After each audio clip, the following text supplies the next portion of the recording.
Un étudiant en master qui se pend à l'aide du cadre de sa fenêtre à l'université de Cocody, un collégien à Sikensi qui se donne la mort en se coupant la gorge, une éducatrice de lycée qui se met au propre comme au figuré, la corde au cou à Divo. Ces faits divers, la presse nationale en Côte d'Ivoire en a fait ses choux gras la semaine dernière. Selon une étude menée par l'unité de médecine du service d'anatomopathologie de Chéancy de Trècheville, la Côte d'Ivoire a le troisième taux le plus élevé de suicides en Afrique.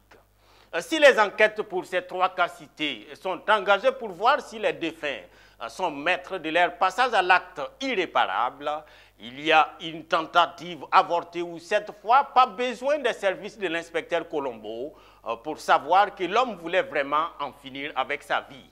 L'on a tous vu en pleine lagune un élève dans sa tenue scolaire en train de se débattre avec des empêcheurs de mourir en rond.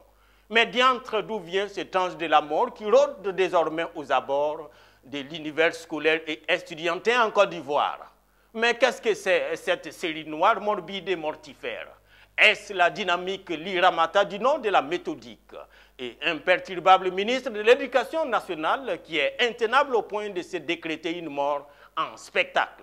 Et sinon, comment comprendre que l'on puisse laisser les bérets, les garbas nationales, les apoutou pour les garçons et les pains pour les filles? Pour être plus sérieux, comment peut-on voir une Côte d'Ivoire en chantier et ne pas vouloir attendre au minimum être témoin de la levée des rideaux?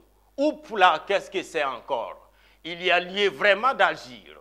N'est-il pas temps de faire intervenir les sorciers de Krendiabo afin de conjurer le sort et stopper l'épopée suicidaire? Ou du moins se faire intervenir les chars Léopard et Abraham, comme c'est le printemps des blindés lourds? Ou encore plus proche de nous, recourir au service d'un colonel ou un capitaine avec l'air Wagner de nouveaux amis? Qu'il soit l'un ou l'autre recours, il faut tout de suite mettre fin à cette épidémie de la mort choisie dans le milieu scolaire. Il faut que ça s'arrête, ces silences gémères. Les autorités éducatives, voire au plus haut niveau, sont vivement interpellées. En attendant de connaître les mobiles des différents faits dramatiques énumérés ces derniers temps, on peut d'ores et déjà dire aux éventuels candidats au suicide que ni l'ordre du monde, ni même le paradis céleste enchanté dans les livres saints ne feront que je les rejoigne dans le rang. La vie est trop douce. Vivement des sociologues, des psychologues, des psychiatres ou autres psychopédagogues dans les couloirs de nos établissements pour endiguer le phénomène.